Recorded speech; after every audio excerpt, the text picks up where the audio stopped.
Ako nga pala ay binanas at naisipan kong yakagin na kayong mga pamangkin, paliligo sa swimming pool. Yan, nagpunta nga kami dyan sa bahay ng aking kapatid. At dito nga ay amin nadatnan, ito yung mga tulog pa. Tanghali tapat tulog ng tulog.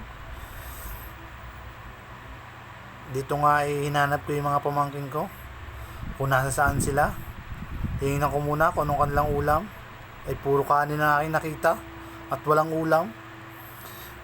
Yan, nakita ko yung iba diyan. Yung pala ang ulam, niluluto pa.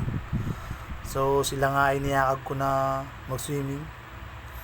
Nakita ko yung mga pamangkin, ayan. Gayak na sila, oh. Ayan pa ang isa. Tulog pa rin siya, nagising na. Ay, ayaw pa ba nga. Ayan, dumating pa yung ayos akong kapatid. Niyakag ko rin mag-swimming yan. May dala nga siya dyan, maha.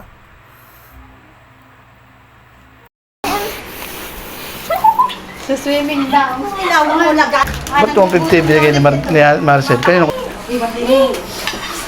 Ang ice cream na binili mo, dali mo na rin. Mamaya nga, nilalambot yun doon. Ngayon nagalit ang aking isang kapatid. Nagalit siya at dinala ko daw yung mga pagkain na kanilang niluluto. Eri nga ang sabi sa akin ng aking kapatid. Dinala ko ang aming pagkain at saka spaghetti at saka yung mga ano. Wala mo yung awayang vlog.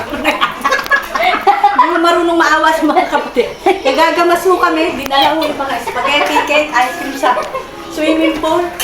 Kasi tingin nyo, pati yung kanin na kinakain sa lamesa, dinala. Ano ba itong nanghihingere?